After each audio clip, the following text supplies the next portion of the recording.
আসসালামু আলাইকুম। অনেকে ধরেই নিয়েছেন বা নিশ্চিত হতে যাচ্ছেন যে নির্বাচন আগামী ফেব্রুয়ারিতে হচ্ছে, যেহেতু তফসিল ঘোষণার বিষয়টি রয়েছে। তফসিল যখন ঘোষণা হয়ে যায়, অনেকের ধারণা যে নির্বাচন সত্যি সত্যি হতে যাচ্ছে। আসলে কি ঘটতে যাচ্ছে এবং তফসিল ঘোষণা হলেই কি নির্বাচন সেই সময়সীমার মধ্যে হওয়াটা বাধ্যতামূলক? আমি সে বিষয়ে আসছি। যে বিষয়ে মূলত ফোকাস করতে চাই সেটি হচ্ছে সাবেক প্রধানমন্ত্রী শেখ হাসিনার যে বক্তব্য নানান ইস্যুতে, সেখানে আমূল পরিবর্তন, তার উল্টো সুর এখন আমরা শুনতে পাচ্ছি।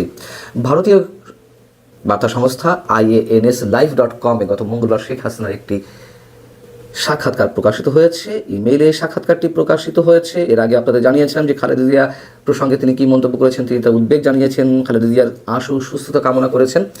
এর বাইরে আরও 10টি প্রশ্ন উত্তর তিনি দিয়েছেন এবং তার কাছে যেসব বিষয়ে প্রশ্ন ছিল, আওয়ামী লীগ সরকারকে ক্ষমতা থেকে উৎখাতের পেছনে যুক্তরাষ্ট্রের জড়িত থাকার প্রমাণ থাকা না থাকা, টিউলিপ সিদ্দিকীর বিচার, দেশের অর্থনৈতিক পরিস্থিতি, আসন্ন নির্বাচনে আওয়ামী লীগের অংশগ্রহণ সহ মোট 11টি প্রশ্ন উত্তর তিনি সবকটি দিয়েছেন। কিন্তু মেলানোটা কষ্টকর হয়ে যাচ্ছে তার আগের বক্তব্য থেকে বর্তমান সময়ের বক্তব্য। মেলানো আমাদের জন্য কষ্টকর হোক আর না হোক, আসলে অনেক কিছু বদলে যাচ্ছে কিনা এমন হিসেব আমরা করতেই পারি। তার আগে বরং তিনি যে প্রশ্নগুলোর উত্তর দিয়েছেন সেগুলোর কিছু কিছু আপনাদের শোনাই। প্রশ্ন ছিল, গুজব রয়েছে আপনাকে ক্ষমতা থেকে উৎখাতের পেছনে যুক্তরাষ্ট্রের ভূমিকা ছিল, আপনার প্রতিক্রিয়া কি?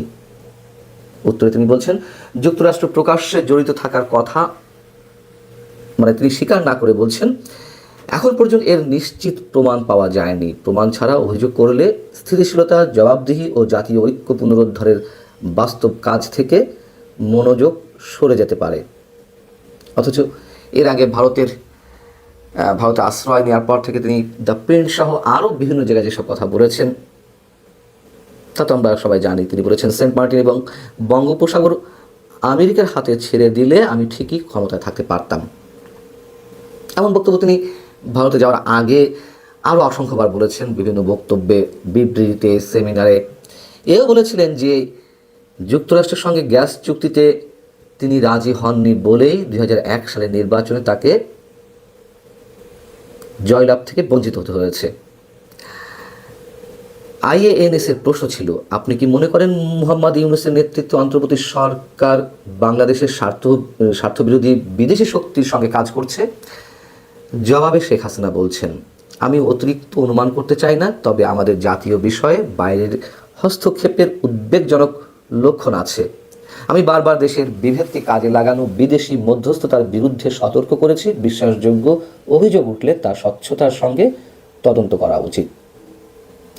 অথচ এর আগে আনন্দবাজার পত্রিকা তার অডিও বার্তার বরাত দিয়ে জানিয়েছে ভিন্ন কথা, অথবা আনন্দবাজারের বাইরে আরও বিভিন্নভাবে তার সরাসরি তার কণ্ঠ থেকেই আমরা অন্য কিছু শুনেছি। তিনি বলছিলেন যে এসব ইউনূসের কারসাজি, হাজার হাজার কোটি টাকা কামিয়ে বিদেশিদের থেকে টাকা খেয়ে দেশের সর্বনাশ করছেন। বলেছেন তো, আমি আবারও বলছি, কি বলেছেন না বলেছেন, আগে পরের কোথায় তফাৎ, এইগুলো সমালোচনার চেয়ে তফাৎটা কেন হচ্ছে, পার্থক্যটা কেন হচ্ছে, সেটি আমাদের বিবেচনার বিষয়। বার্তা সংস্থা IANS প্রশ্ন করছে, কেউ কেউ বলছেন বাংলাদেশে ধর্মীয় ও রাজনৈতিক নির্যাতন সীমা ছাড়িয়ে গেছে। এর উত্তরে তিনি বলছেন, তদন্ত এবং সুষ্ঠু আইনি প্রক্রিয়ার মাধ্যমে ব্যক্তিগত দোষ নির্ধারণ করা উচিত। ব্যাপক দাবি যথাযথ নিরপেক্ষ তদন্তের বিকল্প হতে পারে না। এর বাইরে সাম্প্রদায়িক ইস্যুতে, ধর্মীয় রাজনীতির ইস্যুতে শেখ হাসিনার অবস্থান আমরা জানি।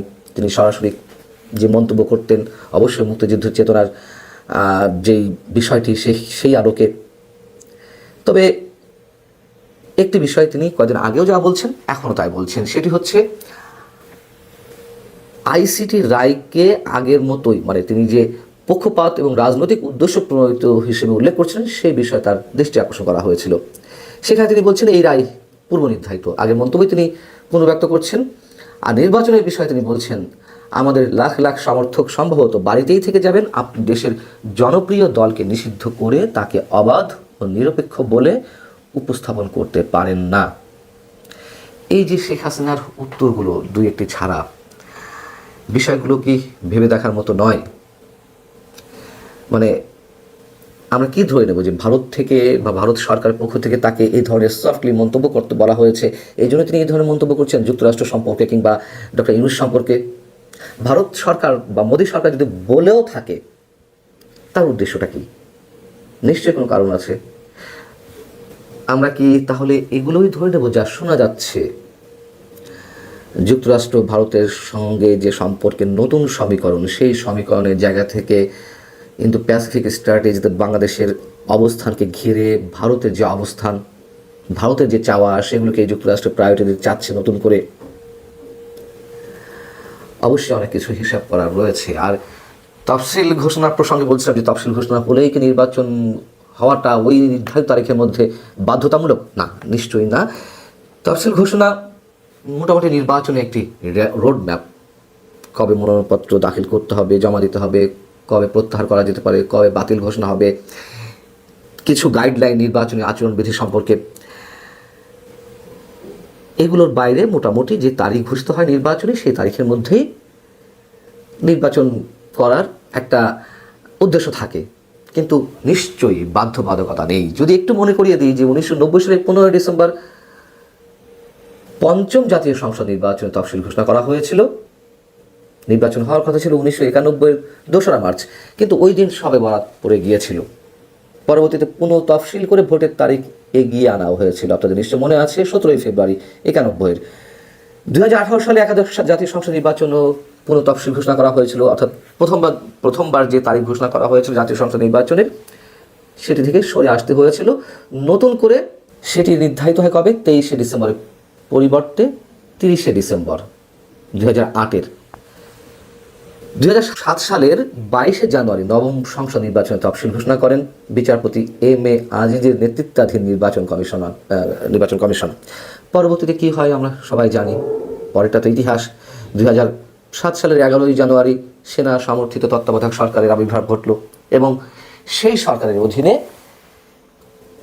যে নির্বাচনটি হয়েছিল সেটি 2008 সালের 30 ডিসেম্বর সম্ভবত বা 29 ডিসেম্বর। অতএব এই তফসিলও যে পেছাবে না,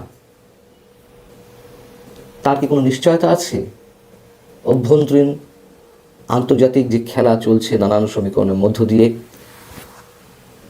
আওয়ামী লীগকে অংশগ্রহণ করতে দেওয়া হবে কিনা নির্বাচনে, সেই প্রশ্নটি এখনও সামনে বড় হয়ে রয়েছে। এই সব কিছু মিলিয়ে মানুষের মনে এখনও অনেক ধরনের সন্দেহ রয়ে গেছে। যদিও অনেকে আমরা নিশ্চিত মোটামুটি যে নির্বাচন হয়তো ফেব্রুয়ারিতে হচ্ছে, তারপরেও এখন অনেক কিছু বাকি রয়েছে, এটুকু বলা যায়। ভালো থাকুন। আল্লাহ।